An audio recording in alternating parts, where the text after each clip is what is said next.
Let me paint a picture. It's the east side of New Orleans, 1959.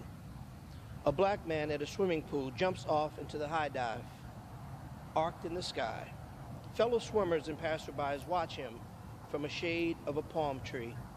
A Ferris wheel turns at the amusement park. Families picnic on the sandy shore of Lake Pontchartrain. That's what Lincoln Beach was like in its heyday.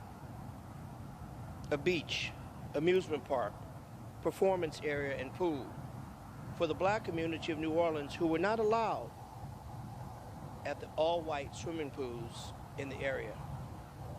Growing up, my community had fond memories of Lincoln Beach, and it was the process of shutting down after courts decree a racial non-discrimination policy for private facilities on public lands, desegregating the all-white pools.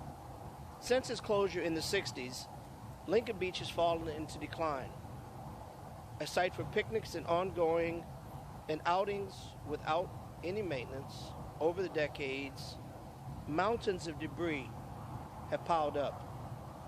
This historic site, where so many black kids and families built communities in New Orleans East, was fenced off and forgotten to many, but not to everyone.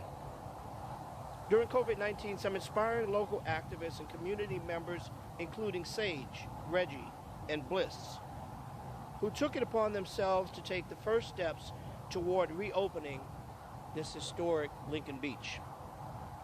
They got into some good trouble and cleaned up the beach all by themselves, spending their own resources, time, energy, money,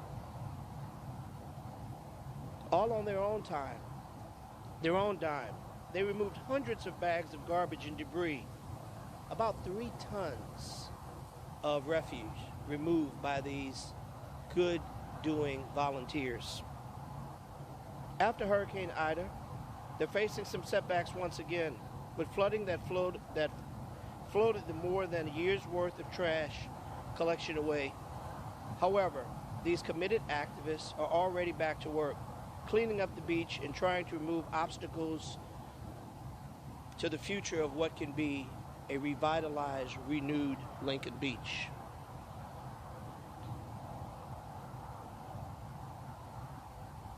After Hurricane Katrina, the primarily black-owned New Orleans East populated essentially at the same rate of the city of New Orleans, but businesses did not come back at the same strength. Many of the major commercial areas are full of vacant businesses in this thriving, rich, strong community of eastern New Orleans. The once populated mall was razed instead of being rebuilt.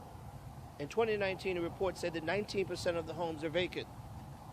Reopening a beautiful beach on the shores of Lake Pontchartrain could be a catalyst that will attract a renaissance of economic development in a community that historically has been underserved and should have equitable investments.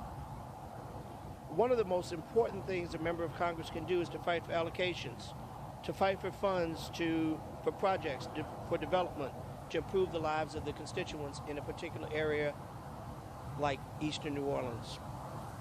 This is an equity issue. This is a racial issue.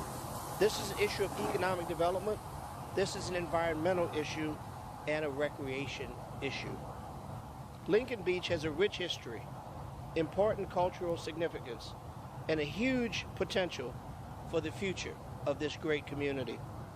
I support the efforts of the City of New Orleans to direct Restore Act funds toward the project. And today I reaffirm my commitment to support the renewal of Lincoln Beach in any way possible from Congress, state, and local resources. I came to Congress to fight for the people of the 2nd Congressional District, to fight for good jobs, healthy communities, equity, and opportunities. One way to achieve this fight is for us to revitalize New Orleans East and to bring Lincoln Beach back to its full luster and beauty for the community to enjoy, to use as a catalyst for further economic development, to show what revitalization and community efforts joining with federal, local, and state resources can do. We can and we will do better. The people of New Orleans, the people of Louisiana certainly deserve it, and we will fight to continue to bring those resources to bear. Mr. Speaker, I yield back.